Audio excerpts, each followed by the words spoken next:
Всё, з гэтага моманту ўсе вашы словы запісваюцца, будьце асцярожныя у выказваннях або не будьце. Вітаю, я Наста, а ты слухаеш Белліт, падкаст пра кнігі і каля кніжныя тэмы. І сёння у эфіры той доўгачаканы і выпакутаваны выпуск, якая не гош, якога вы чакалі колькі там год? Ну ты пакутавала, Трошки я менш. не.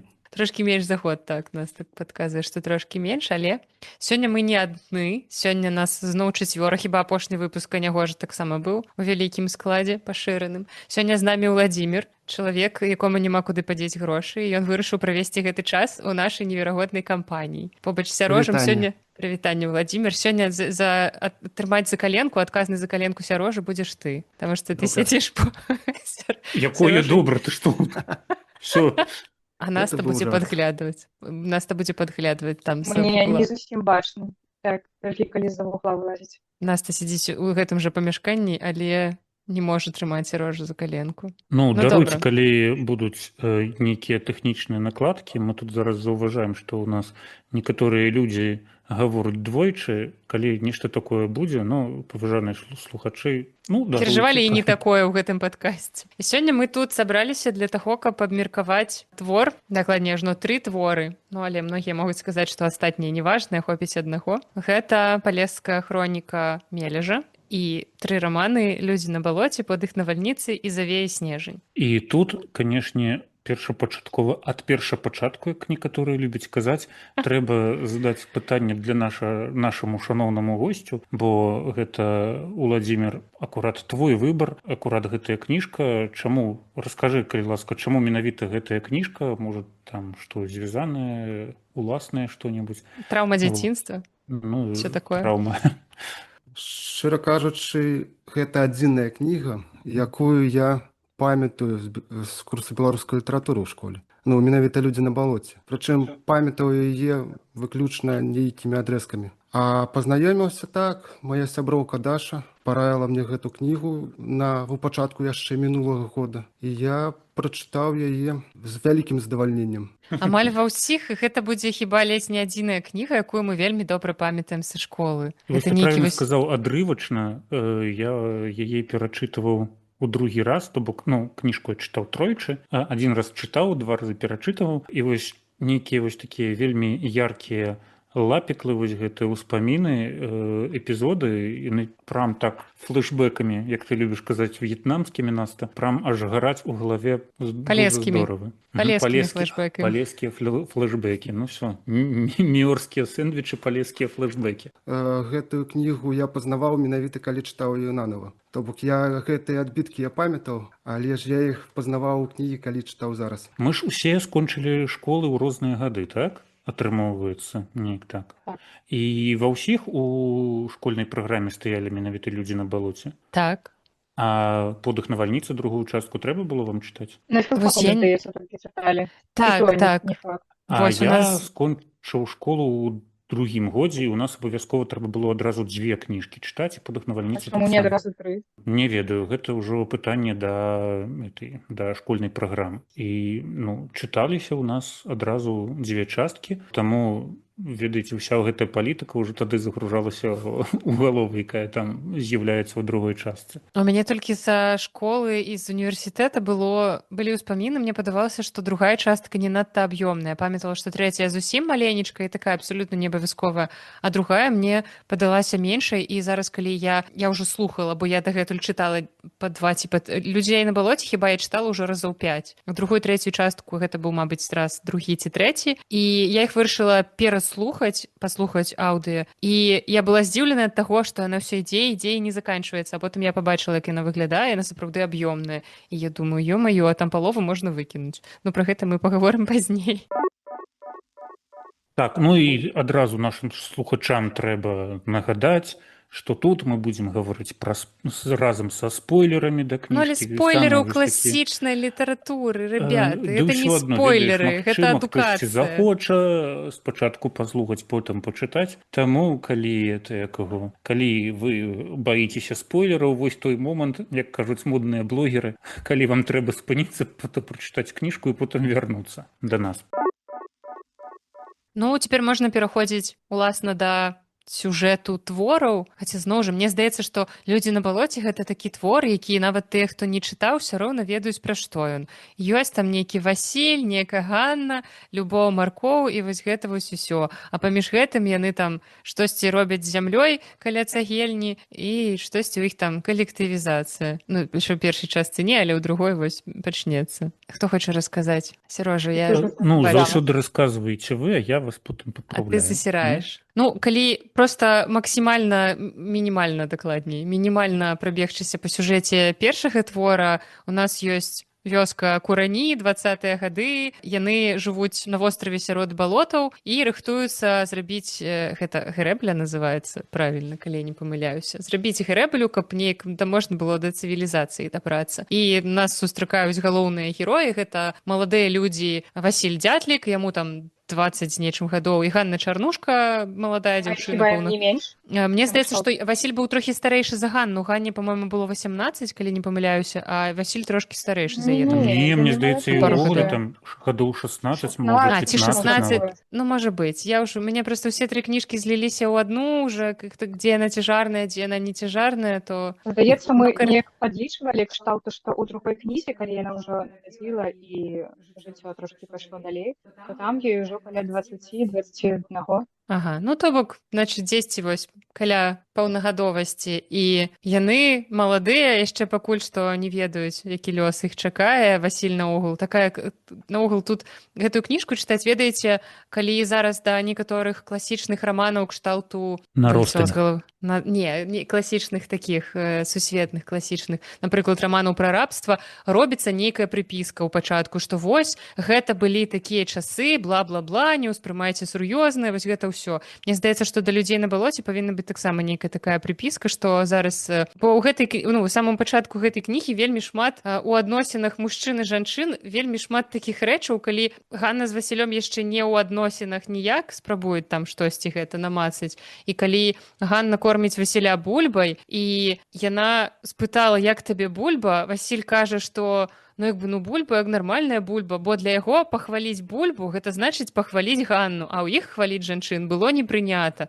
І я думаю, які жах, у якім свеце тады яны жылі, канешне, з непавагай да жанчын. І далей там так шмат такога. Калі я тебе апошні раз хваліў? Не памятаю, хіба было такое, але я не памятаю. Ну, Таму відаць, што- што Сярожа выхаваны на раманах Таму Івана што Мелеша. Таму што у Сярожа нас не застаўся прынята застаўся хваліць свабодзе. жанчын. Всё? Так, так. Ну і карацей, завязваюцца адносіны ў іх, але що адзін з, не ведаю, з куляй у галаве, що другая з куляй у галаве, такія тыповыя прадстаўнікі. У гэты час куранёўцы ладзяць грэблю, ну а да Ганны, акрамя Васіля, заляцаецца яшчэ адзін персанаж гэтага твора. Такі не самы прыемны персанаж, шчыра кажучы. Але ў выніку менавіта з Яўхімам яна і звяжа сваё жыццё, канешне, не па сваёй волі, і народзіць ад яго дачку. Вось. Калі коратка, зусім коратка. Вось так выглядае сюжэт твора, і зараз Сярожа раскажа нам, як усё было насамрэч. Ну, здаецца, ты ўсё расказала правільна, тут я тебе пахвалю, ўсё.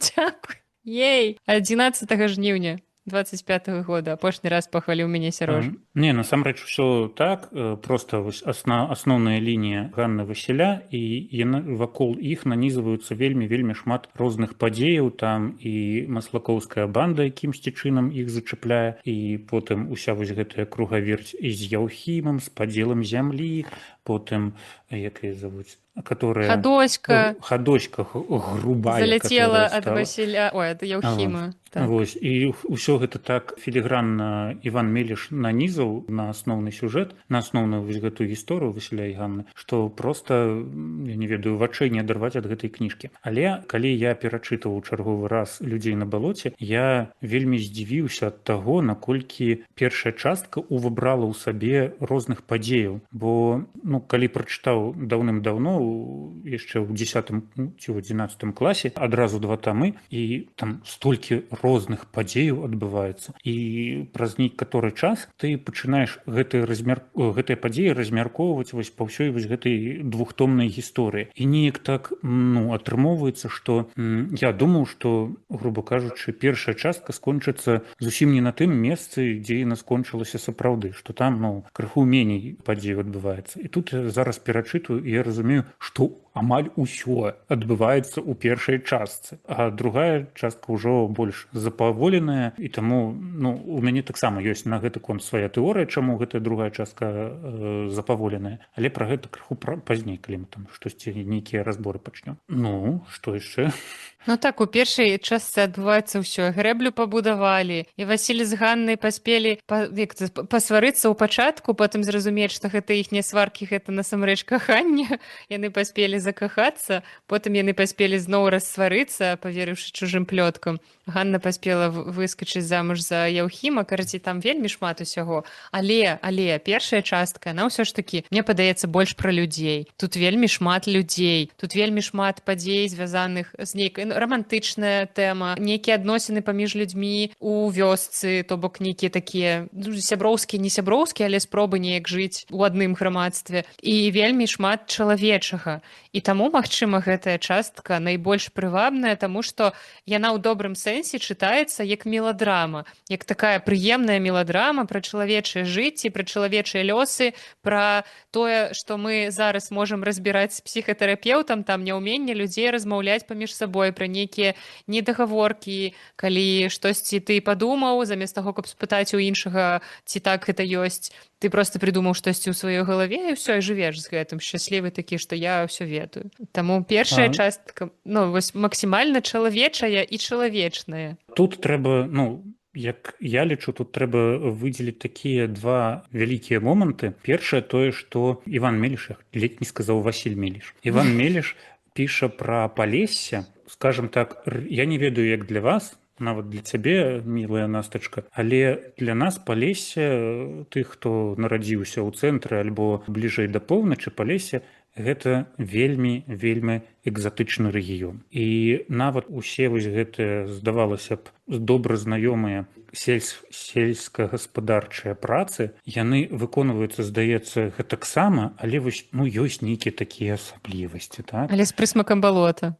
З прысмакам балота, вось гэтая ўся зямля незразумелая, у іх там ледзь не ўпыліўся. Потым усе вось гэтыя гаворкі. Ты чытаеш, асабліва я ўспамінаю сябе 16гадовага, который чытаў гэтых людзей на балоце, здаецца, вось і народная Беларусь, усё адбываецца гэтаксама, як у нас дома, у нашай вёсцы, у Слабодцы на загуменні. Усе вось гэтыя страсці на загуменні. Але разам з тым усё неяк так незвычайна, усё неяк зусім не так, як у нас прынята. Ну і плюс накладваецца ўся вось гэтая такая вельмі часам хворая меладрама. Толькі часам, там ад пачатку до канца. Хворая меладрама. Не, у другой частцы ўжо там, ну, неяк такое запаволіваецца дзеянне, таму, ну, так. Таму там можна сказаць часам. А другое, тое, што, як ты сказала, гэта ён піша пра людзей і піша пра людзей вельмі так па-простаму, вельмі шчыра і вельмі адкрыта, менавіта такія, я не ведаю, штукі. Асабліва мяне, ведаеш, зараз за перачытваннем уразіў пачатак нават, калі Ганна і Васіль едуць на вось гэта на сенакос, і калі яны застаюцца ўдваіх, і там пазычаюць агеньчык, і калі яны раздзімаюць гэты агеньчык удваіх. Вось прыкінь, ляжыш ты, насупраць цябе твой любімы чалавек, паміж вамі агеньчык, і вы раздзімаеце яго ўдваіх. Гэта, ну, матка боская, гэта просто эратызм пур, ну, чыстай вады. Вось, спадзяюся, ну, твае мацюка не трапілі на запіс. Ну, самы цнатлівы эратызм у беларускай літаратуры, які можна сабе ўявіць. Ну, не? Ну, а так. Яшчэ пасма валасоў казытае яму шаку. Во. Боже. Ну, просто прыкінь, і вось гэта адразу ў самым пачатку фігачыцца. Ну, гэта... Так, што Меліш адначасова, ён як бы і цнатліва гэта ўсё апісвае, і ёсць моманты, калі ты ажно так сядзіш, і ў цябе расплываецца прыемнасць па целе, наколькі гэта прыгожа і рамантычна. А потым ён зноў устаўляе якую-небудзь вось гэтую фігню з тагачаснага стаўлення да жанчын, і ты ўжо не так абцякаеш прыемна. Я ўспамінаю, як гэта хіба там далей, дзе Ганна з Васілём ужо зразумелі свае адносіны, і калі Ганна яму такая: ты што, хочаш мяне ўзяць? І ён такі: а чо казаць, і так відно. І я думаю, ну наогул просто слова добрага жанчыне просто так сказаць нельга. Здагадвайся пра ўсё сама. Вы, мужчыны, дагэтуль такія ўсе. Выцягваць з вас трэба ўсё абцюгамі. Праз прызму нейкай ўжо Фемінізму. Праз прызму паталагічнай фемінізму. псіхалогіі пачынаецца ўжо ўсё. Ну, просто немагчыма не чытаць кнігі старыя, у тым ліку і для таго, каб разглядаць, а якая была псіхалогія персанажа ў тыя часы, што тады гэта было нармальна, што вось такое было стаўленне, вось такія былі адносіны паміж мужчынамі і жанчынамі, і гэта нармальна для таго часу, але мы чытаем з вышыні цяперашняга часу, і ў нас трошкі інакш. Хаця ў Сярожы ўсё яшчэ ўсё так жа. Ну, я просто як вырас на вёсцы, у нас як бы, ну, ведаеш, ну, я б не сказаў бы, што ўсё так жа было, але, ну, блин, я не дзяўчына, каб усё ўспрымаць настолькі, вось, ведаеш, як вось ты. Як бы на той час, пра які апавядаецца, ўсё у рамках нормы там Так, апісваецца. не спрачаюся, і тым не менш ўсё роўна цнатліва рамантычныя моманты застаюцца рамантычнымі. Вось вы кажаце пра той час. Я калі чытаў, я заўсёды параўноўваў з грызневым пацалункам. І мне падаецца, што нават цяперашні час не надта нешта змянілася. Не так Ну, дарэчы, жорстка, але ж... Такіх паралеляў мы яшчэ не праводзілі, но мне здаецца, што так. Чаму не? Цікава, што персанажы ж прыкладна такога ж узросту, але наколькі розныя праблемы ў людзей былі. Там вунь ужо грэблю рабілі ў 16 гадоў, а гэтыя вунь у 16 пакутае ад таго, што гэты, як яго там, Максім Статкевіч увагу на яе не звяртае. Як сказалі бы класікі, о тэмпора, о морес. Ну, я калі чытаў, я параўноўваў з вялікім Гэтсбі. Чаму? Таму што, ну... Тыя ж часы. Тыя ж часы адбываюцца. Там, ведаеш, будуецца Нью-Йорк, усе такія, там асабліва, які першы раздзел, калі там расказваецца, як яны ўсе сядзелі на верандзе, это я пра вялікае Гэтсбі, і як там яны ўсе такія вытанчана там... Папівалі шампанскае. Курылі папяроскі ў доўгіх мундштуках, усе вось гэтыя фіранкі з аднаго боку улетаюць у пакоі, з іншага боку яны вылетаюць з пакоя, і увесь пакой ператвараецца, здаецца, у акварыум. Альбо там, я не памятаю уже, божа, перакладаў Сярожа кніжку, не памятаю пра што. І вось гэта ўсё апісваюць, што там прыходзяць слугі вельмі такія, ну, налакіраваныя. І тут хата Ганны Чарнушкі, дзе ўсе босыя заходзяць, там зямля, ні дошкі нават. І ты такі, класна. Вось твоя земля, мордой в землю, давай тебе попхаем. Ну, не ведаю, мяне паралелі такія былі. Ну, я выключна праз час, а вы праз персонажаў вось гэты перанос робіце. Прычым у Ганны Чарнушкі была не самая горшая хата яшчэ. Але ўсё роўна хадзілі босы. Зато ядналіся з зямлёю. Я просто ўспамінаю, я ж калі другі раз прачытаў гэтую кніжку, я вырашыў паглядзець кіно. Ёсць жа ж як бы у фармаце тэлесерыяла, здаецца. Прычым на той час быў вельмі папулярны і даволі нядрэнны. Вельмі папулярны і вельмі добра зроблены. Нават цяперака глядзіцца, вядома, засталася ўся вось гэта для цяперашняга часу зацягнутасць, але, ну, у цэлым вельмі клёва глядзіцца. Там асабліва мне спадабаліся сцэны у горадзе, калі Чарнушку Ганну рыхтавалі да вяселля, калі там прыязджалі, ўсё куплялі, там вось гэтыя, скажем так, эпізоды, якія не ўвайшлі ў канон. Там, як яны хадзілі, куплялі ўсё вось гэта. Там, ну, часткова там, але ў кіне там усё напоўніцца. Але мне прыгадваецца зусім іншая штука, як Ганна Чарнушка капае бульбу. Там, ну, нейкі гародчык, ідзе дождж люты. Уся земля ператвараецца ў такое Г. І нават там Г сваімі вось гэтымі ручонкамі. Там, я не ведаю, гліны на гэта ўсё пад пазногці пазабівалася. І яна ўсё капае, абірае вось гэту бульбу ад зямлі, ўсё такое. І стаіць такая, не ведаю, як свіння. Вось. І вось гэты вось эпізод, ну, так паказаны ў гэтым сірыку, што проста такі, ну, вельмі ўражлівы, асабліва цяперака. Я памятаю, мы як быў дома праз колькі гадоў, і мы з мамай паехалі капаць бульбу, і пайшоў дождж. Я такі думаю, божа, Сярожа, ты як Ганна Чарнушка. Не так ты, Сярожа. Не так ты хацеў сябе героем серыяла адчуваць, не так. Ну, блин. Касплею Ганны Чарнушку. Ну, я не глядзела серыял наўрад ці буду глядзець, але я чула шмат добрых водгукаў пра першую частку і пра другую, што яны сапраўды даволі добра знятыя з даволі добрымі водгукамі на той час. Ну, вельмі клёва тое, што яго нават на той час рабілі, здаецца, адразу дзвюхмоўную версію для Беларусі, таму што ну, немагчыма вось гэты увесь пласт паказваць па-руску. Ну, гэта адразу ж, я не ведаю, нейкі раздрай у галаве адбываецца. І, вядома, на ўвесь астатнія краіны Савецкага Саюза ўжо рускамоўную версію ляпілі. Вось, там, ну, і там же запрашалі герояў, ну, акцёраў. Там же, здаецца, здымаецца твой любімы этот Дзмітрый Харатьян, адна з першых ягоных роляў, там, здаецца, брата Яўхіма, альбо штосьці, ну, крацей, нешта такое. Мой любімы, так. Все так і было. Ну, так у цябе ж плакат вісіць вон на сцяне. Я спрабую успомніць проста, як выглядае Дмітрий Харатьян. Зацалаваны. Мне нешта не даецца, так. Вон там, вот где-то там, да.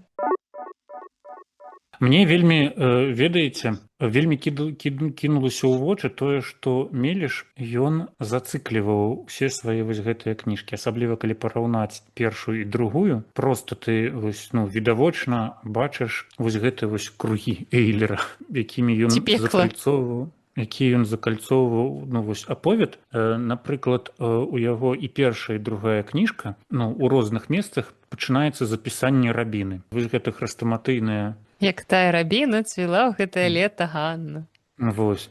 Гэта пачатак першай кніжкі, а потым Ганна пасталела, Ганна нарадзіла дзіця і паказваюць вось гэту рабіну, якая ўжо не цвіце, а якая там у самым, я не ведаю, у самым саку, которые сокі ліцяць, каб вось гэтую рабіну зрабіць як мага большымі ягадамі, каб там, здаецца, восенню было, на чырвона ўжо гэтая рабіна была. І я, калі чытаў трэцюю частку, ўжо, ну дзе тая рабіна? Засохла. Таму, ну, і там вось сустракаецца такіх матываў вельмі шмат, і калі перачытваць, ты іх, ну, заўважаеш заўсёды.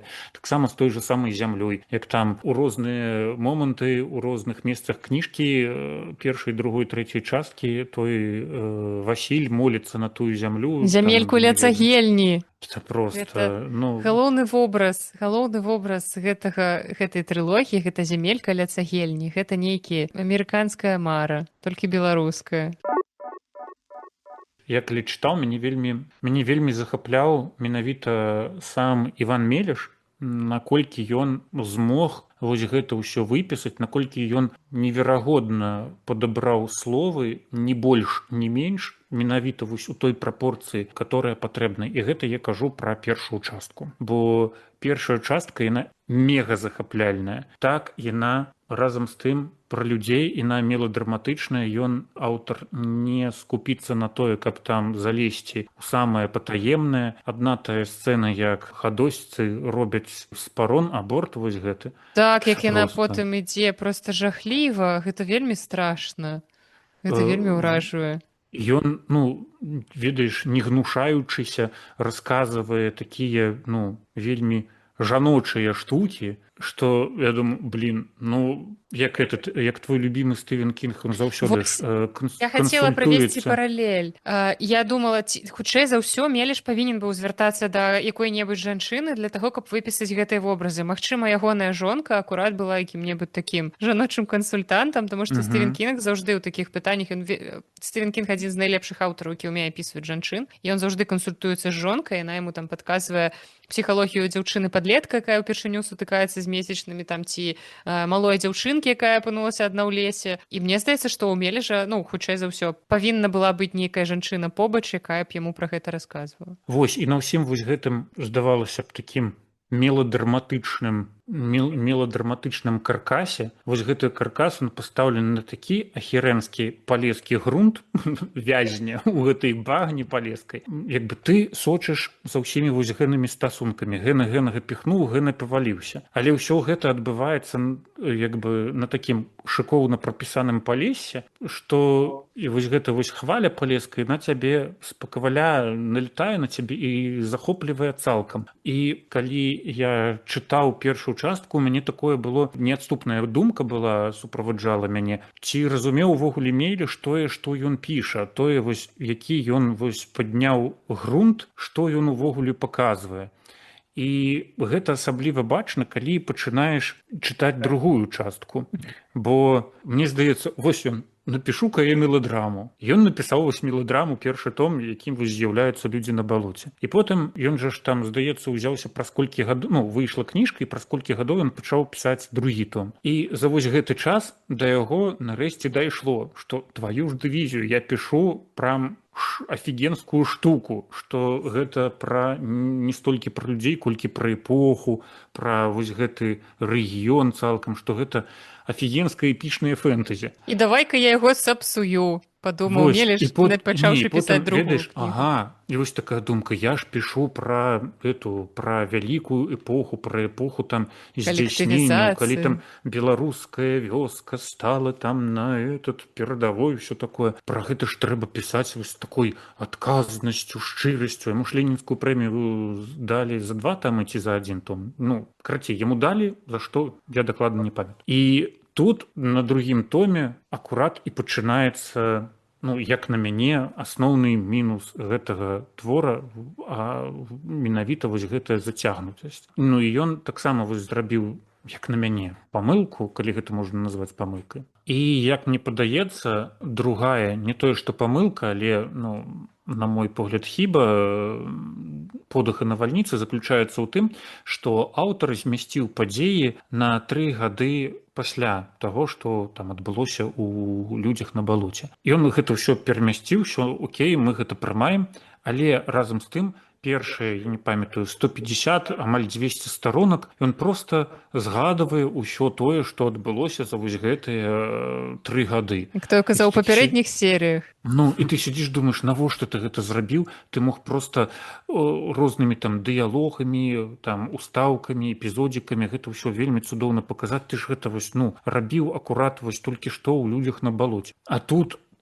навошта гэту рэтраспектыву уводзіць? Ну, вось гэтага я цалкам не разумею. І потым паехала ўся вось гэтая палітыка ўводзіцца, усе вось гэтыя дадатковыя повы, апейка, который калісьці быў. Повы гэта па-англійску point of view, гэта герой, ад якога вядзецца апавяданне ў тым ці іншым раздзельчыку, ў тым ці іншым эпізодзе. І ён паўводзіў вось гэтыя нейкія повы новых людзей, і ты цалкам, ну, не разумееш, апавяданне неяк там пачынае вязнуць, як у той багне, як на палескіх балотах всё грузне, вязне. І ты такі думаеш, ну навошта ты гэта рабіў? Давай хутчэй дзвіжу варушнюка. Вярніся там да Ганны з Васілём, якія сэнсавалі, што а ў яго сямейнае жыццё не склалася.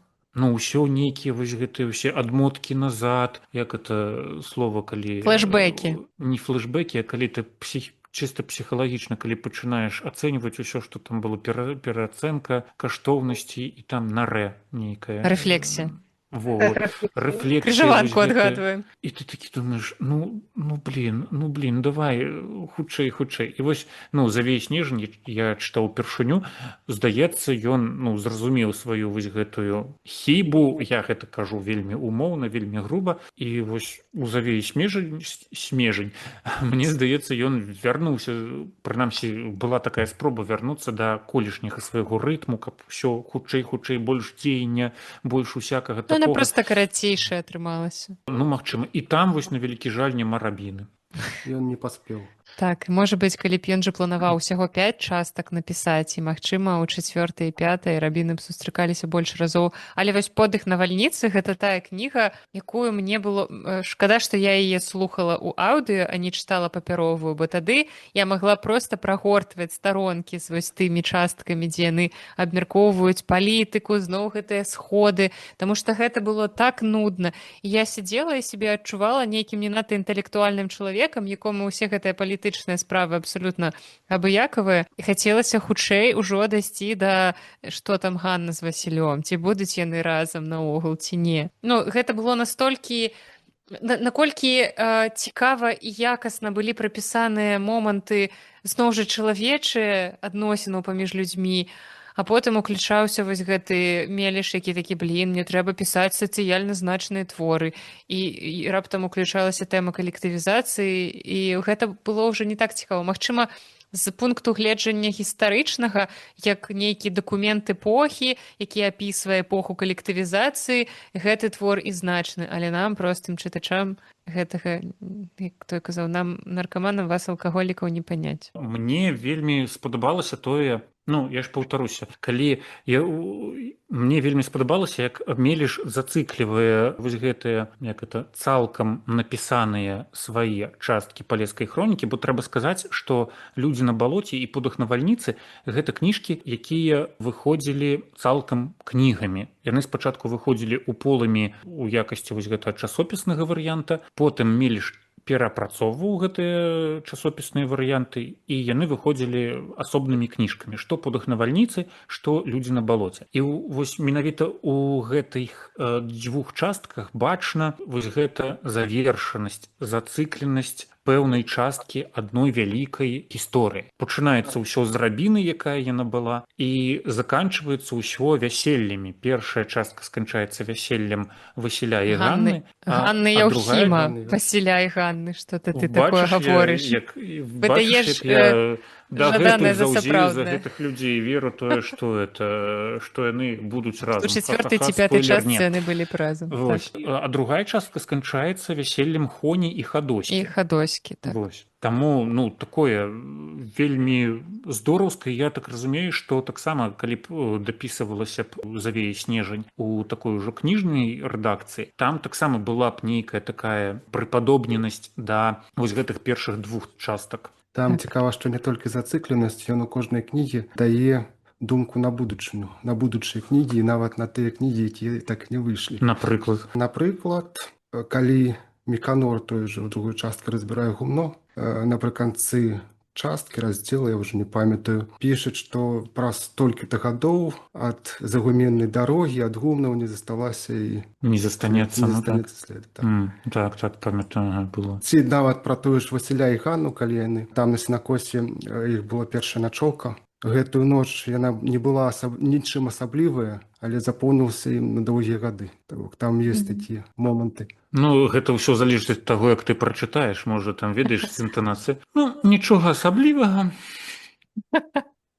Разгавораў-то было. Ну, гэта як у Соні Сінічкі і Максіму на той кватэры. Бачыце, зноў паралелі, так. Кожны Так. суне свае паралелі. У вас, дзяўчаты, там нічога такога, не кінулася ў вочы там. Менавіта тое, што гэта задзел на такую, ведаеш, шматпавярховую пенталогію, сексталогію. Не, ну я просто ведаю, што гэта задумвалася менавіта пенталогіяй, павінна было быць 5 частак, і ёсць напрацоўкі, чарнавікі, нейкія рукапісы, якія можна знайсці ў зборы твораў Меліжа. Я ўжо не памятаю, які там гэта том, і той, хто зжыўся з гэтым светам, 5-й том паказвае, 8-й том, так, 8-й том, і той, хто зжыўся з гэтым фэнтэзійным светам, як казаў Сярожа, ён можа звярнуцца да 8-га тому збору твораў Меліжа, і там ёсць, як маглі б пайсці сюжэтныя лініі па-іншаму, там ёсць некаторыя варыянты развіцця падзей. Я прачытаў, і я ахвотна з вамі падзяліўся. Падзяліся, раскажы нам, што магло быць не так, як мы гэта пабачылі, і што табе спадабалася больш, варыянт, які пабачыў свет, або варыянт, які не пабачыў свет? Мяне, ведаеш, мяне больш за ўсё здзівіла, збянтэжыла, у нейкім сэнсе нават занепакоіла сюжэтная лінія Ганны, бо, ведаеш, як бы, калі чытаеш першую частку, у цябе такая вось гэта вырысоўваецца вобраз вось гэтай умоўнай Ганны, которая, ну, цалкам сімпатычная дзяўчына, але па которой млеюць вось асноўныя два хлопцы, гэта Васіль і Яўхім. Так? Вось. А ўсе астатнія, ну, такая прикольная дзеўка-пацанка, з которой вельмі здорава прапавіць час у добрым разуменні гэтага слова. Але калі ты чытаеш далей, ты разумееш, што там проста усе мужыкі прям трындос. Яны яе пабачуць, і ўсіх адразу зносіць дах. Усім адразу хочацца там, я не ведаю, разарваць адзежу на сабе на гэтай дзеўцы. І як бы і хутчэй у ложак зацягнуць, бо там як бы Яўхім, потым мы ведаем, што з Васілём таксама там яны там займаліся непатрэбствамі рознымі там на загуменні, потым у трэцяй Башлакоў. частцы бушлакоў. Башлакоў. Спыніліся на Потым- ноч у хаце, а ён уже палез ёй Ну ён пачаў уже там яе рукі аблапваць. распускаць. Вось. Потым яна, карацей, сходзіцца з Міканорам, з вось гэтым, который тварам пасечаным, там, я не ведаю. Старшыня калгаса Так, так. І яе гэта далей выратуе ад таго, што калі прыйдзе раскулачванне, а яна ж як жонка Яўхіма, Яўхіма. яна типа кулацкая Таксама жонка. кулачка, так. Так, кулачка. І ўсім будзе абсалютна да аднаго месца, хто яна і чыя яна. Але праз тое, што Міканор гэта будзе старшыня калгаса, альбо там, ну, калі не старшыня, то вельмі такой высокай пасады чалавек, гэта выратуе яе. А, і раскулачванне. Дагадайце, каго з герояў будуць раскулачваць самага першага? Няўжо Васіля? Васіля. Васіля. Так, ягоную хату прыйдуць разбіраць, расцягваць, а яны будуць сядзець, як вось гэта Янка Купала, раскіданае гняздо і не ведаць, што рабіць далей. Бо ён типа кулак, аднадумец і нікому не патрэбны чалавек. Ну і Вось. хацеў найлепшую сабе зямельку каля цагельні, Ну, пачаў вось яе араць Міканор там будзе па ёй спачатку. сохнуць. Памятаеце, там же ж таксама этот якого малодшы брат Яўхіма па этой па ганнашцы таксама падсохваў, назовем гэта так. Сцяпан, который. Ён ее пэўным і выратаваў ад Ага. таго ж Яўхіма, калі яна збягала ад яго. Так, ён же стаў на абарону. І шмат разоў заступаўся за яе. Вось. Ну і калі разумець, што ўсё ж таки павінна прыйсці да жылі яны у Доўга і уладзе шчасліва. і сумоўе, ўсё гэта, што яна павінна застацца ў рэшце рэшт з Васілём, хоць яны там і пасівеўшыя, і ўжо, як это сказаць, і маршчыны, і хацеў сказаць, Галоўная душа, Сярожа. Якая душа? Якая Пацёмкі. душа? Дзе душа? Няма ніякай душы. Паглядзі вунь на насту. Якая душа? І карацей, яна там знюхалася з Міканорам, у іх таксама там дзіцёнак альбо двое далей. А што з дзіцём, якім яна цяжарная, штосьці было? Нічога не было. Ну, ён там хутчэй за ўсё стаў чарговым полам, і штосьці там таксама ад яго імя, штосьці там павінна быць. Так дзіцё гэта ж насамрэч. Чакай. Яна ж цяжарная ад Васіля. Яна ж цяжарная Ад другі Васіля ад раз. Яўхіма. Яна ад Ад Яўхіма Яўхіма. цяжарная. Так, яна Васілю баялася ў гэтым прызнацца. Што яна цяжарная, але ён, можа быць, і прыняў бы гэтае дзіця. Ён такі, Вось, гэты, і што там, мог. карацей, Яўхім жа, ён пойдзе, як прыйдзе вайна, ён пойдзе за немцаў. І потым, калі... Васіль? Стой, Васіль ці Яўхім? Яўхім, я сказал. Яўхім. Ён пойдзе за немцаў, і Я ён... абсолютно не здзіўленая. І ён, карацей, там будзе ці то ў паліцаях, ці то дзе штосьці такое. І, вядома, там Міканора, здаецца, ці то заб'юць, ці ён будзе там недзе служыць у партызанах, не ведаю. А вось гэты Яўхім, ён будзе прыбягаць да Ганны і штосьці там ужо у парыве і ў алкагольнай дэпрэсіі будзе ёй там нешта выясняць стасункі разам з ёй. Там будуць нейкія там прызнанні, што ён прызнаецца, што за ўсёй вось гэтай маслакоўскай гісторыі на у самом пачатку людзей на балоце, што насамрэч стаіць за ўсім гэта і ён. Ну, гэта мы там ведаем таксама пра вось гэтых падзей. Зубрыч распавядае нам пра Ну. Потым што яшчэ з такіх вось спойлераў? Там чакай. Хоня, ён же там стане перадавіком нейкай вось гэтай сельскагаспадарчай вытворчасці, а потым у яго пойдзе такая сабе расчараванне ў савецкім строя, і яго, здаецца, нават расстраляюць. Па-мойму, гэта яго. Трасці мардасці адбываюцца проста. А Хадоська, і наш спачатку, ведаеш, там же мы павінны там ажаніцца ў этаму, як его зовут, Вяселле яна хацела, так, абавязкова вянчанне. Усё было як у людзей, як там у праваслаўных. І потым вось гэты персанаж, ён паціху, патроху, ён вось пяройдзе там, не ведаю, у перадавікі савецкай вытворчасці. Што яшчэ там з такога прыкольнага? Пра апейку, мабыць, нешта. Пра апейку дакладна не памятаю, я памятаю, што там якого там Гайліс ці Гайліс, так. Гайліс. Яго ж, ну, карацей, латыша гэтага расстраляюць у 30-х гадах як ворага народа, а потым ягоная дачка пойдзе ў савецкую армію, і яна типа будзе даказваць тое, што вось мой бацька быў не такі, яна там здзейсніць нейкія подвігі, і потым там типа дакажуць, што типа мой бацька, мой Галец быў самы клёвы мужик у міры. І таму як бы тут такое, ведаеш, адваротнага. У Васіля, у яго будзе вялікае расчараванне ад савецкай улады, скажем так, і зачаравання такога не было, у яго ж там забралі ўсю маёмасць, яго раскулачылі вялікага кулака, і ў яго заўсёды будзе нейкая крыўда на ўсю гэтую уладу, на ўсіх вось гэтых людзей, і он там будзе нейкім, я не памятаю, перабежчыкам штосьці там, ці то да палякаў, ці то яшчэ кудысьці, а потым у яго пойдзе свая вось пераацэнка каштоўнасці менавіта, калі ён будзе ўжо, скажем так, ваяваць за сваю родную зямельку, як за такі вялікі агульнабеларускі, за вялікі беларускі Кожны раз пасля канцэпт. слова зямелька гэта- хочется дадаць. Так, вось гэтая зямелька Ліцагельні перарасце вось гэтую вялікую палескую беларускую зямлю. Зямельку. Вось. Я сказаў вялікую зямлю, не трэба мне тут гісторыю сказаць. Новую зямлю. Вось. І таму вось пасля вайны пройдзе, магчыма, шмат гадоў, і тады ўжо Васіль і Ганна будуць разам. І мне здаецца, яны там таксама будуць сядзець разам, паміж імі будзе перапаўзаць гадзюка. Ой, так, я запісала гэтую цытату нават. Як Між імі- гэты вялікі сімвал няшчасця. І мне здаецца, што калі тая Так. гадзюка будзе прапаўзаць паміж імі другі раз, уже Васіль наберацца смеласці і заб'е нахер гэтую гадзюку, каб у іх ўсё ж Так. такі было шчасце, узялі, злавілі шчасце ў свае рукі. Таму калі там хтосьці будзе дапісваць палескую хроніку, калі ласка, аддаю за бясплатна гэтую ідэю, чым гэта можа зацыкліцца, завершыцца вся гэта вялікая клёвая гісторыя. Там, чаму я запытаў пра апейку, апейка ж ён сам расчароўваецца ў савецкай уладзе ўжо ў трэцяй кнізе. Калі вось той Сталіна, як ён, стацья гэта, артыкул, так, Сталіна.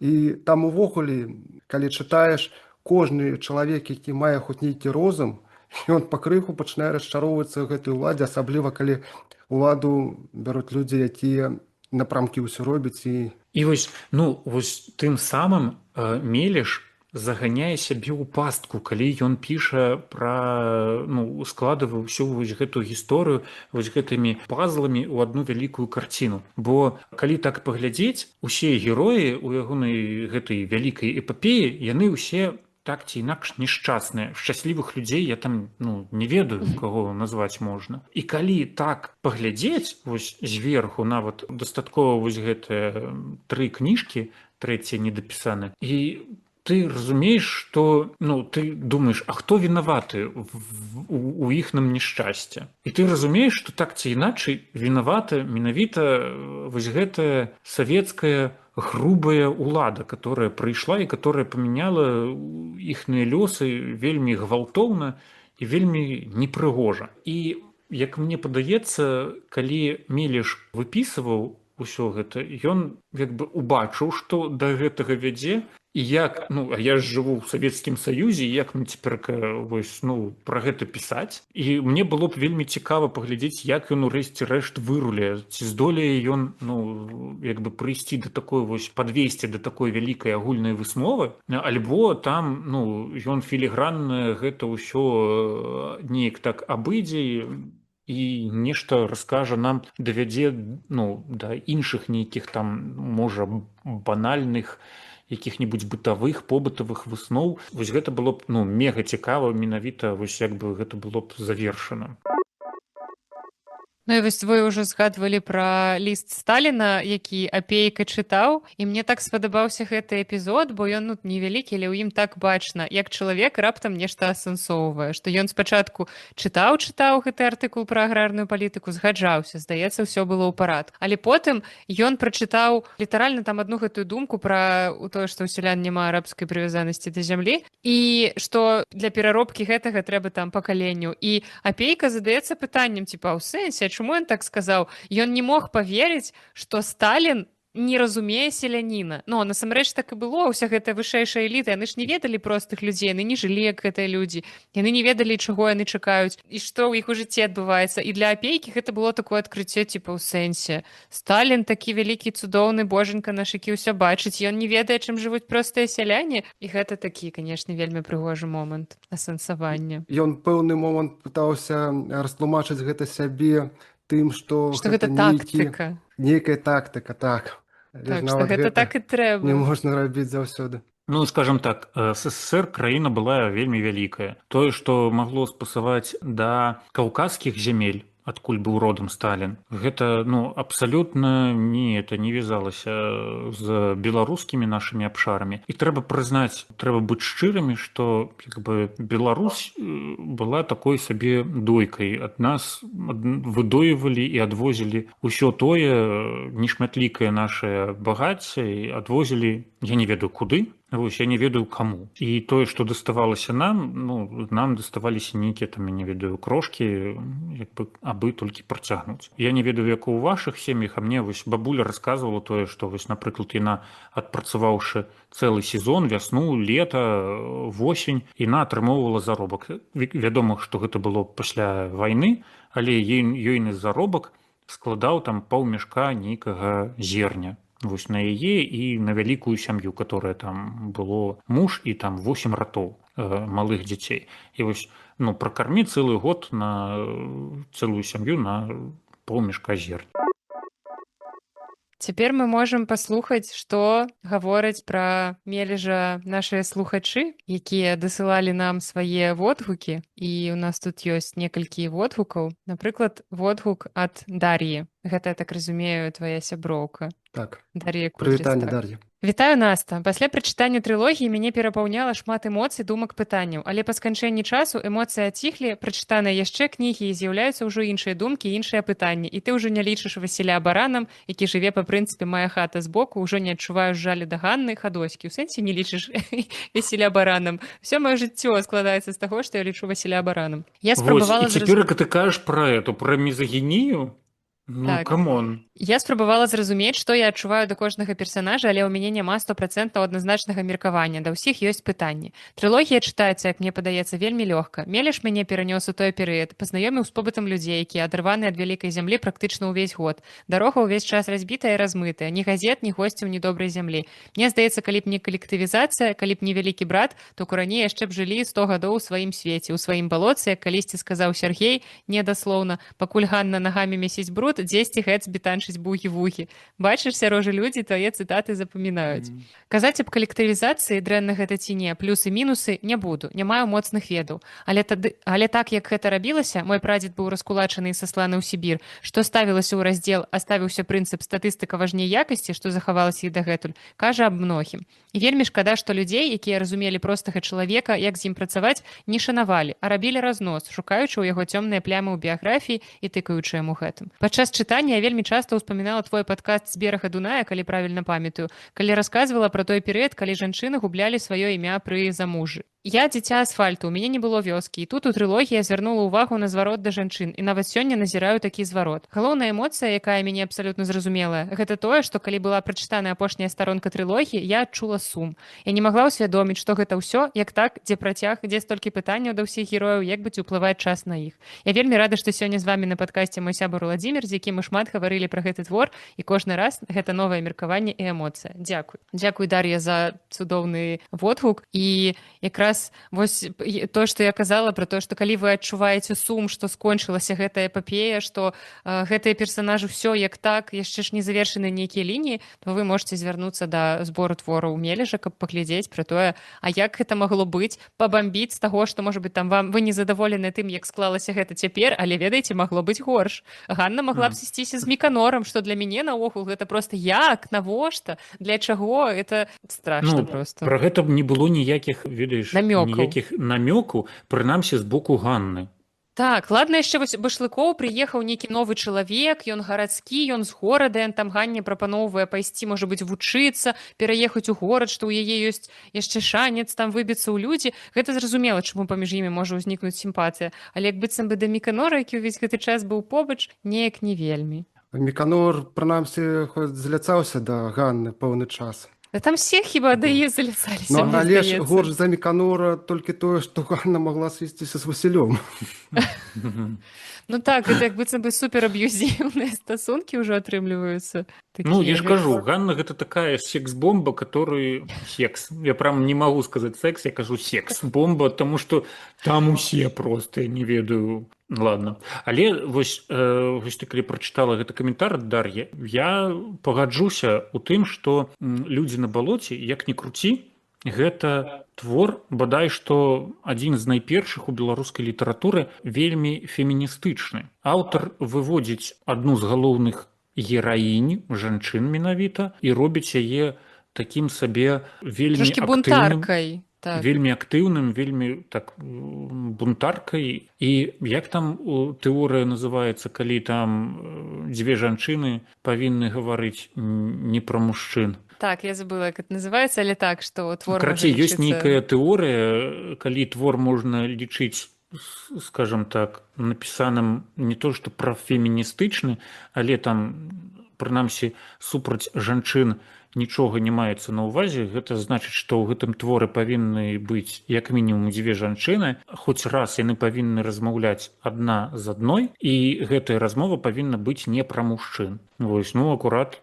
мне здаецца, калі вось у такіх навуковых розшуках закапацца ў людзях на балоце, знайдзецца багата такіх месцаў, дзе яны гавораць не пра мужикоў жанчыны. І таму, ну, я просто не магу успомніць які-небудзь твор, не тое, што такі ж вялікі, але такога ж, прынамсі, размаху, каб галоўным героем была жанчына. А тут, калі падумаць, асабліва, што твор напісаны мужчынам, ну, то гэта як бы вельмі, так ведаеш, у добрым сэнсе ускладняе нашу ўсю вось гэту літаратуршчыну. Прынамсі выводзіць на вось гэты, ведаеш, сусветны ўзровень, калі ўсе там girls power выводзілі, як вы любіце гаварыць, як бы прасоўвалі. У нас таксама ёсць што сказаць. Вось, калі ласка. У нас ёсць свае girls power. Людзі на балоце. Так.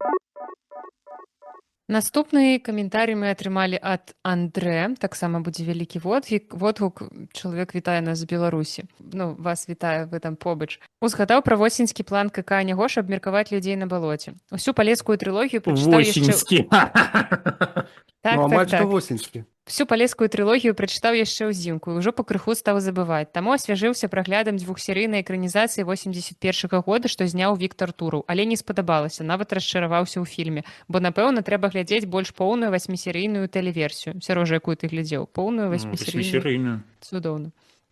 Зараз жа з асалодай слухаю аўдыёкнігу «Людзі на балоце» ў геніяльным выкананні Андрэя Каляды. Раю ўсім прыхільнікам Мележа і Білліта, хто яшчэ не. Дарэчы, я слухала першую частку выканання Каляды, а я не памятаю, хто начытваў другую, хіба гэта быў не Каляда, бо там першую палову кнігі у мяне было адчуванне, што яе запісваў чалавек з насмаркам, таму што палова кнігі гучала вось прыкладна неяк вот такім вот голасам. Далей стала ўсё лепш, але, магчыма, проста чалавек з прастудай прыйшоў на студыю. Далей чытаем. Шкада, што аўтар памёр і не напісаў працяг, як збіраўся, бо скончыўся гэты гістарычны аповед з пачаткам 30-га году напярэдадні вялікага пералому ва ўнутраным жыцці маладой чырвонай імперіі. Што датычыць галоўных герояў, то калі прачытаў першую частку трылогію, то ўзнікла думка: якая ж гэта загана, беднасць? На маю думку, твор аб гэтым. Усе людзі на балоце бедныя, неадукаваныя, цёмныя, і гэта беднасць іх дэфармуе. На прыкладзе таго ж Васіляды і Яўхіма таксама, хоць яго сям'я больш заможная.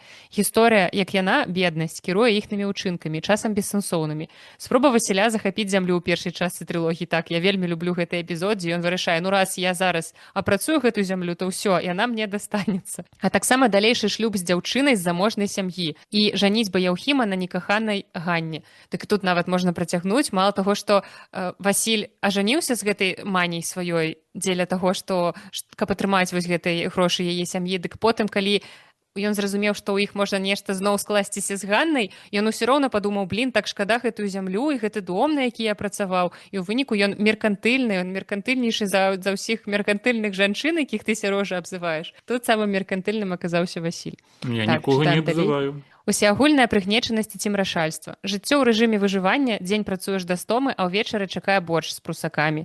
А калі з улікам сучасных псіхалагічных ведаў і новай этыкі паглядзець на ўзаемаадносіны тагачасных людзей, то можна зусім засумаваць. Каб доўга не рэфлексаваць, напрыканцы такая думка, што людзі на балоце гэта не толькі пра палішукоў. Праз цэлае стагоддзе 2020 мы ўсё там жа і ўсё тыя ж людзі на балоце, нягледзячы на інфармацыйную сюдасяжнасць, інтэрнэт.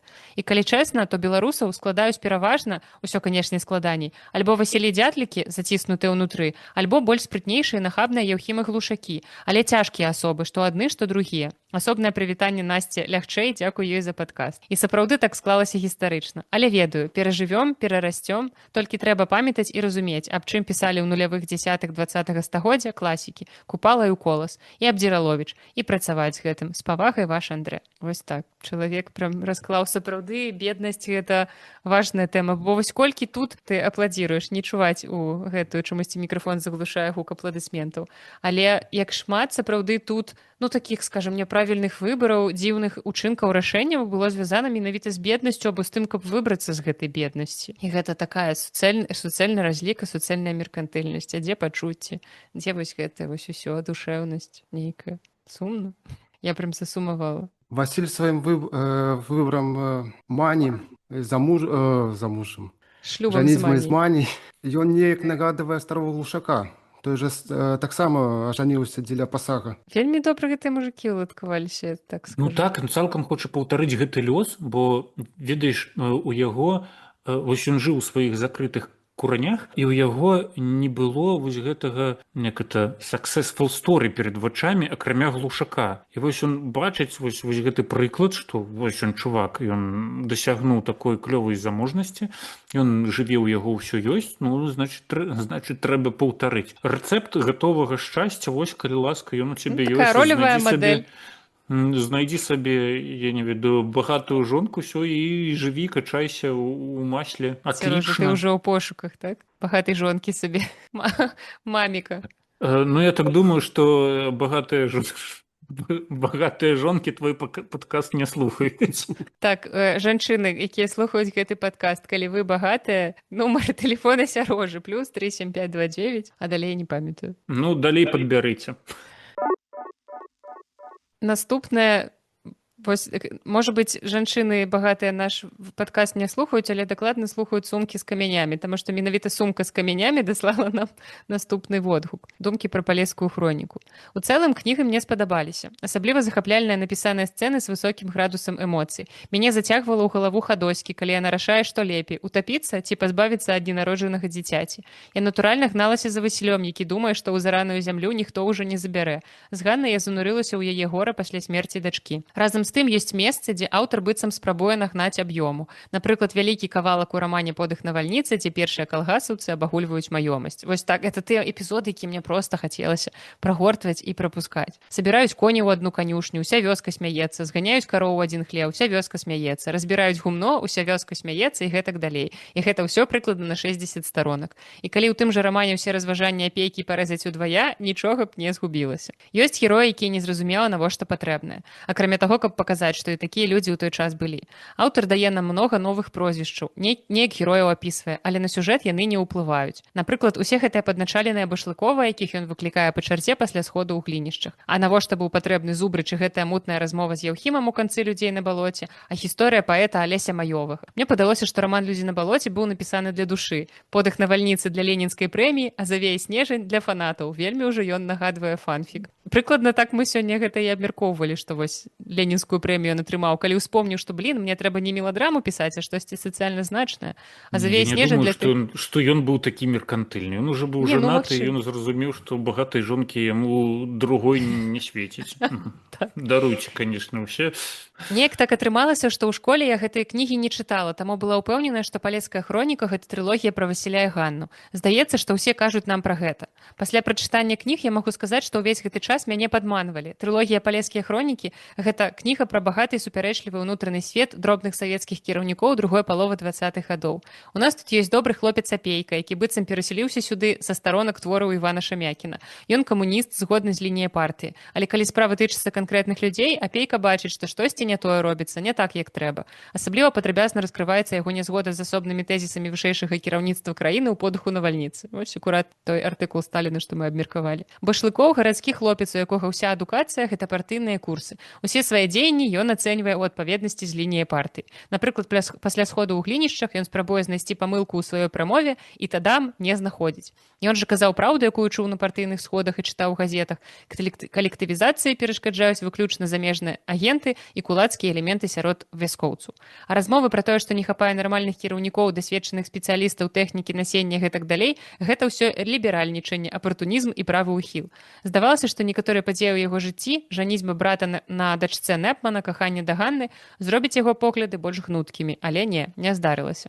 Ёсць яшчэ дубадзел, вось дзе сапраўдны апартуніст. Гайліс блізкі да апейкі па сваіх поглядах, пэўна таму, што з людзьмі працуе многа. Харчоў, які лічыць злачынцамі ўсіх, на каго ўпала падазрэнне. Вось зараз я агучваю гэтыя прозвішчы, і толькі пасля таго, як тут ёсць кароткае апісанне, я ўспамінаю, быў такі персанаж, так. Асобна хочацца сказаць пра Міканора. Хлопец прыязджае з войска, паспеўшы многа пабачыць і набрацца камуністычнай ідэалогіі. Ён бачыць, што ў яго вёсцы ўсё неяк няправільна. І хата цёмная, і на вуліцы гразь, і гаспадарка дрэнна ўладкавана. Трэба ўсё паправіць. І з чаго ён пачынае? З барацьбы супраць рэлігіі, сапраўдны камунізм. І чым далей, тым больш ён ператвараецца ў пачвару, для якога калгас важнейшы за людзей. Это там, дзе ён спрабаваў змагацца са сваёй сям'ёй супраць святкавання калядаў, калі я не памыляюсь. З такімі актывістамі побач нават прачынаецца спачуванне да Халімона Глушака, які хоць чалавек непрыемны і здабыў лук за хабар, але ўсё ж цяжка працаваў, каб набыць усё сваё дабро. Што тычыцца Васіля і Ганны, то ўзнікненне і развіццё іх кахання не той, каб падрабязна апісана. Прынамсі, пра гэта мы ведаем значна менш, чым пра багаты ўнутраны свет апейкі ці башлыкова. Як яно ўзнікла? Проста пасядзелі ноч пры вогнішчы і закахаліся. На хвіліначку паляжалі паміж гэтым, там вот это вот всё. Пасля яны то сустракаліся і мілаваліся, то крыўдзіліся адзін на аднаго. Пры гэтым час ад часу я лавіла сябе над тым, што не разумею, што там у Васіля і Ганны ў дадзены момант. Здаецца, што ў гэтых адносінах Ганна хацела кахаць і быць каханай. І Васіль, здаецца, хацеў таго ж, але не хацеў рабіць дзеля гэтага нічога. Васіль гэта падлетак, у якога не было належнай сацыялізацыі. Ён думае толькі пра сябе і хоча ўсяго адразу. Зямля ля цагельні, галоўнае, на што Васіль гатовы палажыць усё сваё жыццё. Ці думае ён пра тое, што ён не адзін у вёсцы? Не. Калі ён разважае, ці не ўцячы з Ганнай, ён не думае пра тое, ці змогуць яго матка, брат і дзед самі забяспечыць сябе ежай. Васіль шкадуе толькі нажытага дабра, новай хаты, каня, палоскі зямлі ля цагельні. А ці ёсць у яго думках страх за Ганну, якую кожны дзень збівае дома Яўхім? Таксама не. Па сутнасці, у другім рамане Васіль выбірае, з чым яму больш камфортна, з зямлёй ля цагельні ці з Ганнай. Вось гэта любоўны трохкутнік, проста які мы заслужылі. Ганна, Васіль і зямелька ля цагельні. У плане гуманізма ён недалёка адышоў ад Халімона Глушака ці таго ж Міканора. Ганна ў рамане выступае сапраўднай ахвярай аб'ектывацыі. Яна з'яўляецца ці прыгожым прадметам, якім хочацца валодаць Яўхім, ці неад'емнай часткай шчаслівага жыцця Васіль, ці пропускам у больш багатае жыццё Мачыха і гэтак далей. А яе жаданні і пачуцці цікавіць хіба што бацьку і паразку. А рэальна дапамагае ёй толькі апошняе, сапраўдная гёрлс пауэр. Сярожа зноў тваімі цытатамі. Урэшце рэшт, Ганна выглядае бадай што адзіным персанажам, у якога ёсць шанец на добрую будучыню. Яна ўжо вырвалася з гаўна, засталося толькі паверыць, што яна можа больш і пачаць дзейнічаць. А дзейнічаць Ганна ўмее. Чытала, што ў архіве Івана Мележа знайшлі нататкі да яшчэ 2 раманаў цыкла. Не чытала, што там меркаваў напісаць аўтар, але я ведаю, што будзе далей. Іх усіх ці расстраляюць, ці пасадзяць, ці загоняць у калгас. Ва ўсіх герояў усё будзе дрэнна. Акрамя Ганны. У яе адной, мне падаецца, ёсць шанец. В прынцыпе, так і было. Там Сярожа апісваў некаторых персон. Там Гайліса расстралялі, яшчэ кагосьці расстралялі. Так нормально глядзі на да калектывізацыі на там прытулілася да Яўхіма з этим Глушакоў, багатых кулакоў. Да Глушакоў, которых там было. Потым яны там да Міканоркі падчас этого, калі ўжо там калектывізацыя прыйшла. А потым у канцы-то да Васіля нормас, када ён вернецца там якім-небудзь героем, калі яму там дадуць ужо усе там падзякі, што ён там выратаваў, што ён там застрэліў шмат немцаў. Що? Класно, меркантильність. Не меркантильність, а ўменне добра ўладкавацца ў жыцці. Вось таму нам сумка з камянямі піша пра тое, што... Кожны называе меркантильність сваімі словамі.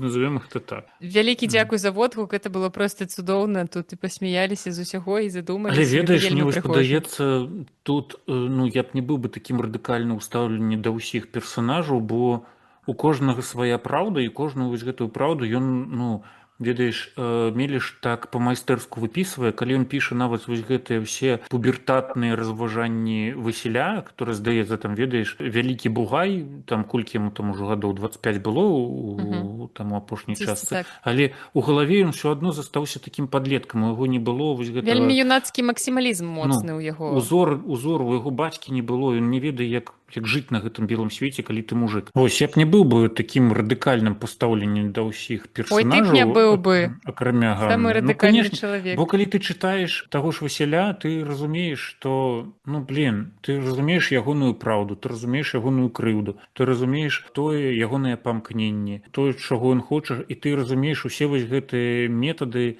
якімі б меркатыльнымі яны не былі, і чаму ён ідзе менавіта гэтымі метадамі. Нават той ж Башлыкоў, который там, я не ведаю, ягоныя думкі уводзяцца вось як нешта такое. Ты чытаеш, і брыдка робіцца прама ад вось гэтых ягоных, ведаеш, ёсць чорныя і ёсць белыя. Лінія партыі, ёсць лінія партыі, а ёсць ворагі народа. Вось так. І потым, калі ён апісваецца, ягоныя пачуцці да той Ганны, адкуль яны ўзяліся? Але неважна.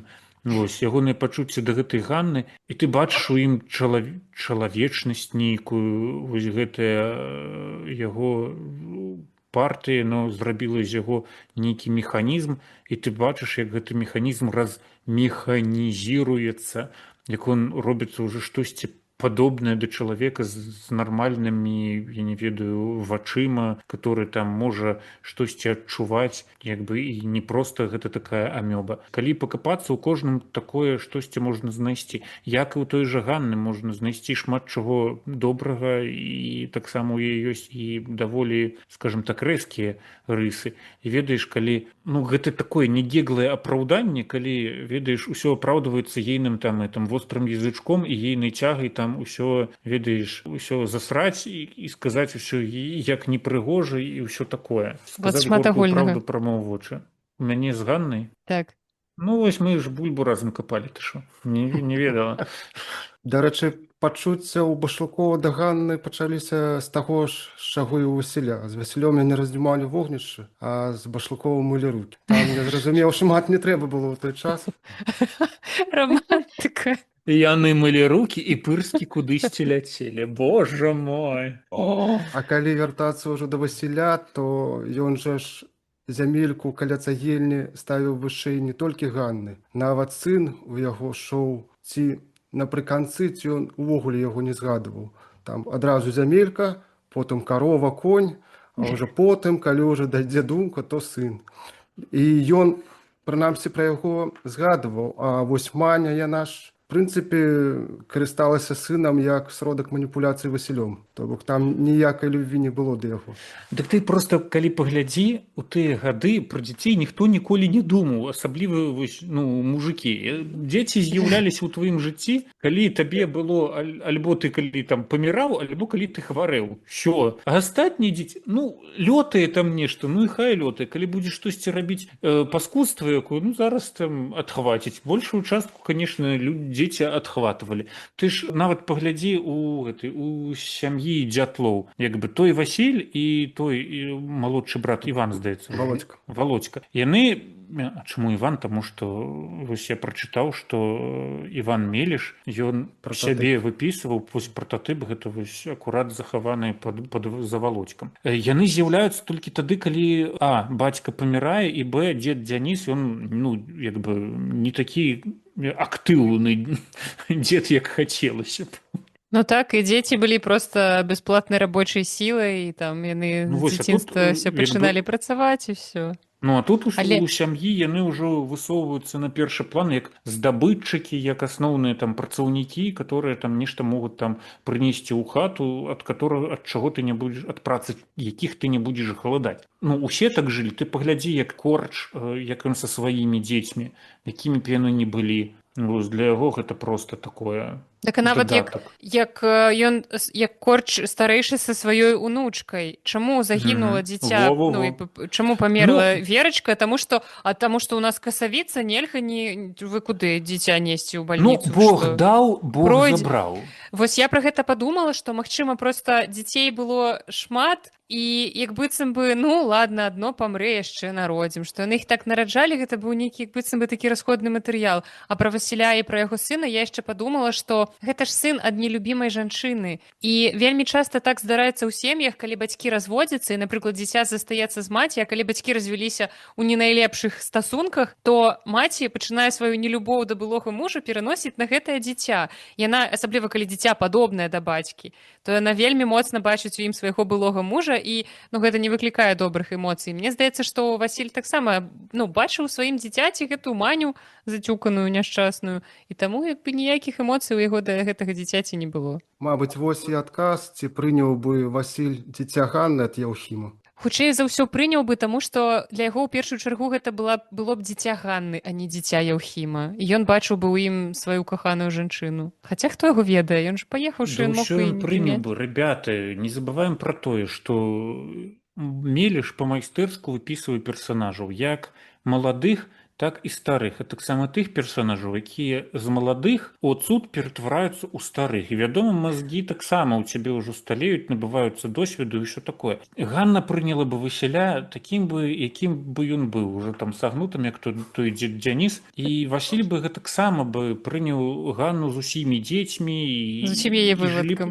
ну, сям'іны там пароддзям. І жылі б яны шчаслівы і памерлі б у адзін дзень, калі і жылі б дагэтуль, калі б не ўмёрлі. Во, бачыш, якая? Але Меліш нас не парадаваў. Я не зрабіў Э, тое, чаго чакалі ўсе, і ў якой-небудзь сучаснай меладраме, канешне ж, Васіль з Ганнай ў канцы засталіся б разам, але мы ніколі не даведаемся. Ну, Што вядома, хацеў сказаць яны аўтар. засталіся разам. І вось, ведаеш, гэта, ну, так шкада, што твор, я маю на ўвазе ўсю палескую хроніку, ён невымерна класна выпісаны. Мне б хацелася б, каб гэты твор быў дапісаны да канца, каб вось хоць нейкая, ведаеш, завершанасць вялікага, там, вялікі амерыканскі раман, як это гавораць, каб у нас вось быў свой вось вялікі беларускі раман, который быў завершаны до конца, а потым уже ж у нас это каласы пад сярпом тваім, который таксама не завершаны, як шмат хто ведае. Адзін і завершаны гэта вялікі тоўсты раман, гэта на ростанях, но пра тое, як можна ацэніць на ростанях, не будзем. Мы пагаворым у аднойчы адным з выпускаў падкаста.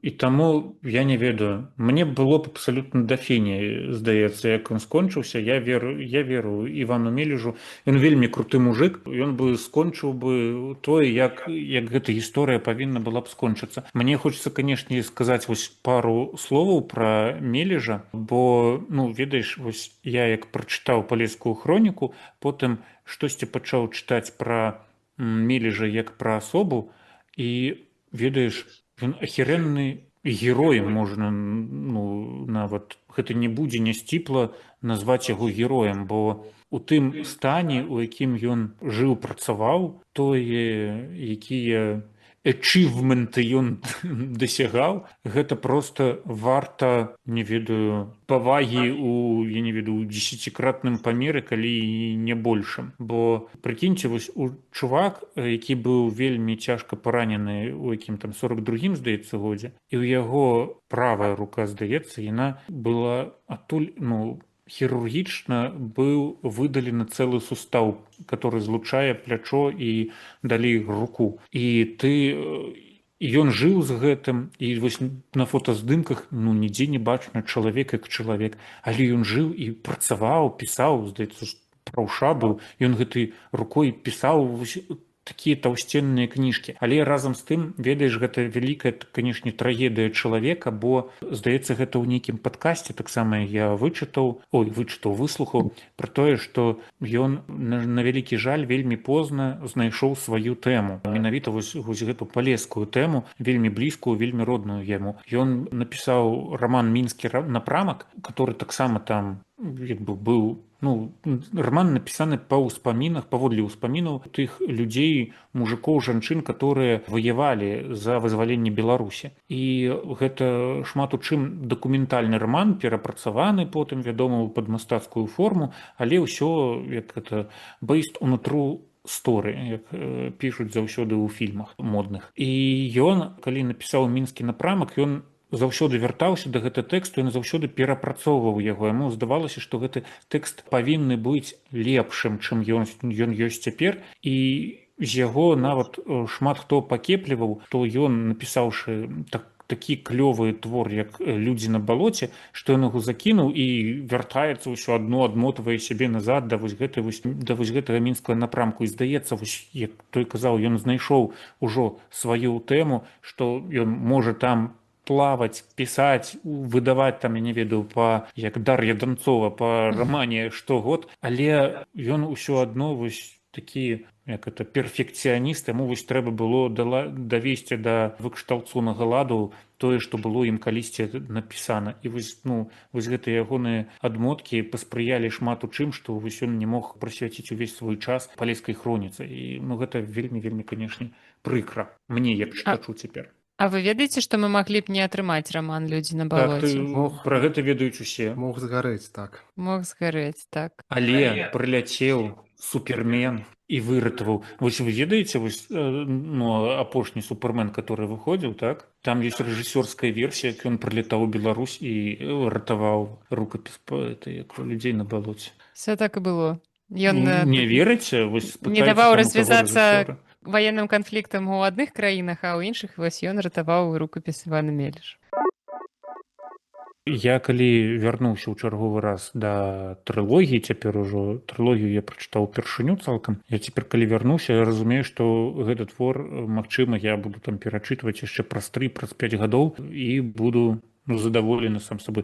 Прынамсі, у нас ёсць такая шыкоўная магчымасць мець гэты твор адразу ў некалькіх агучках, таму яго вельмі прыемна потым слухаць. Дарэчы, у некалькіх выданнях, у мяккай вокладцы, у цвёрдай вокладцы. Здаецца, зрабілі шматгалоску ўвогуле, і таму я праслухоўваецца вельмі клёва. Першую частку я, прынамсі, напалову чытаў, напалову слухаў там. Палеская хроніка – гэта перліна нашай беларускай літаратуры, не толькі сучасная, а ўвогуле ўсёй беларускай літаратуры. Я не ведаю, мне здаецца... Калі вам мала драма ў жыцці, пачытайце «Людзей на балоце». Ведаеш, гэта адзін з тых нямногіх твораў, проста каб зацыкліць усю нашу сённяшнюю размову, гэта адзін з тых нямногіх твораў у беларускай літаратуры, які ў цябе заўсёды засядае ў памяці. Ты яго праходзіш у 10-11 класе, не ведаю, як сучасная там праграма па беларускай літаратуры складваецца. Але так ці іначай, калі ты ўсё ж такі там прачытаў яго, ён у цябе застанецца назаўсёды. Ты будзеш заўсёды памятаць...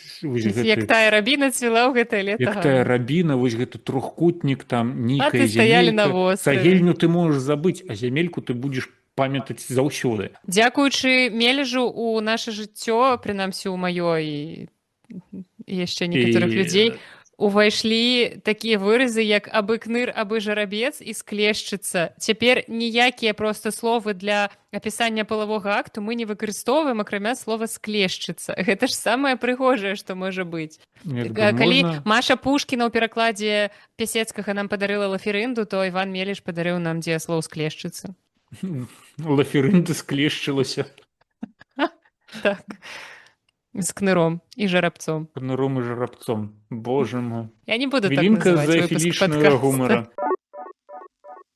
Як табе, Владзімір, увогуле наша пасяджэнне? Ці спадабалася, ці як? Цудоўнае пасяджэнне. Не шкадую, што я прыняў удзел у ім. Прынамсі, я першы слухач гэтага падкаста. Менавіта гэтага выпуска. І ён вельмі цудоўны. Ён пра выпуск, не пра мяне. А хто вас там ведае, што там пад сталом адбываецца? Все прыстойна. І мяне сапраўды ўсцешвае тое, што мы разглядзелі менавіта палескую хроніку, таму што, які яшчэ вар'ят абярэ гэтую кнігу на прачытанне, каб разглядзець все ж такі. У меня было некалькі кніг на выбар, якія можна было. Мне чамусьці ад пачатку падавалася, што вы ўсё ж такі адмовіце у палескай хронікі. Занадта доўга і занадта доўга. То бок гэта не тая кніга, якую будзе зручна абмяркоўваць на падкасце. Для мяне гэта кніга, да якой прыемна вяртацца, і твой выбар стаў акурат прычынай, чаму я ўвогуле трылогію дачытаў урэшце. Бо у мяне заўсёды ўсё стапарылася на 2 кнігах, заўсёды адзін раз. Для мяне гэта вельмі важная кніга, як адзін з любімых твораў беларускай літаратуры наогул, кніга, якую я заўжды раю. Таксама для мяне кніга мае пэўнае сімвалічнае значэнне ў маім асабістым жыцці, і таму тут все Ну-ка, склалася. давай падрабязнасці брудныя. Это падрабязнасці не для падкаста. Ты правильно сказала тое, што вось гэтую кніжку можна, ну, ты раеш усім, я магу сказаць, што гэту кніжку можна раіць абсалютна ўсім на прачытанне, бо Ад падлеткаў да пенсіянераў. ведаеш, я ну вось у мяне знаёмыя украінцы пыталі, што вось можна пачытаць з беларускай літаратуры як з класікі, так і з сучаснасці. І з класікі ў мяне заўсёды ідзе на першым месцы людзі на балоце, пагатоў, што гэта ну палесе таксама не чужая старонка для украінцаў, але для іх было ну бянтэжыла тое, што гэта ўсё напісана як там хто б там што не казаў савецкім аўтарам і што там у кніжцы рассказывается про советчину. Я таки сижу, думаю, блин, ну так, про советчину, так, там приход Советского Союза, коллективизация. Але за ўсім гэтым вельмі, ну, я нават не ведаю, ці самае галоўнае вось гэта калектывізацыі советчына ў гэтай кніжцы, бо я да цяперака, прачытаўшы там некалькі разоў гэтую кніжку, для мяне гэта абсалютна не тое, на што я звяртаю у першую чаргу сваю ўвагу. Мы чытаем яе ў школьныя гады, калі мы пра тую саветчыну і не думаем, і збольшага абсалютна яе не заўважаем. І ў нас на першым, ўсё ж такі на першым плане стаіць нейкая вось пачуццёвы складнік, і гэта рамантычная частка. І таму, прынамсі, я ў дзяцінстве абсалютна не задумвалася пра Сталіна і вось гэта ўсё. Ну, ведаеш, і цяперака таксама ты можаш задумацца там пра гістарызм, Але пра навошта? ўсё. Але ну астатнія... Ты разумееш, у якія часы і чаму гэта было так напісана? Ну вось глядзі, напрыклад, той же самы, хто там Міхась Зарэцкі, здаецца, Вязьмо, который напісаў, так? Там таксама раскулачванне ўсё. Але ну блин, мне калі вось параўноўваць, мне здаецца, у Вязьме там нашмат больш вось гэтай палітаты, нашмат больш вось гэтага такога прасавецкасці, хоць там такое ну дваістае ўсё. Давайце паглядзім на гэтую праблему там з іншага боку. А тут хоць і разглядаецца абсалютна з усіх вось гэтых гледзішчаў, і ўсё адно, ну ведаеш, Мелеш, ён хоць і бачна, што чалавек савецкі, але ён хацеў максімальна аб'ектыўна разгледзець усё вось гэтае савецкае мінулае, которое давялося перажыць усяму беларускаму і не толькі беларускаму пакаленню тых часоў. І як ён гэта робіць, гэта, канешне, ну можна пазайздросціць. Ну тут нам могуць пазайздросціць. У чым-небудзь нам могуць пазайздросціць, матка боска. Такое ў нас атрымалася абмеркаванне. Ведаеце, цяжка абмяркоўваць творы, якія, падаецца, ўжо абмеркаваны мільён разоў, што ўсе яго прачыталі мільён разоў. Я думаю, што сярод нашых слухачоў ёсць процьма людзей, якія неаднаразова чыталі хаця б першую кнігу. Я спадзяюся, што, можа быць, дзякуючы нам яны прачыталі другую, трэцюю, і у іх склалася поўная карціна. Кнігу, якую мы абмяркуем у наступным выпуску «Анягожа», мы вам паведамім пазней у наступным выпуску падкаста, каб вы таксама маглі рыхтавацца. Ну а сёння дзякую, што былі з намі, што вытрывалі гэта. І мы будзем з вамі развітвацца. Все, да пабачэння. Гэй, пабачымся, пачуемся. Да пабачэння.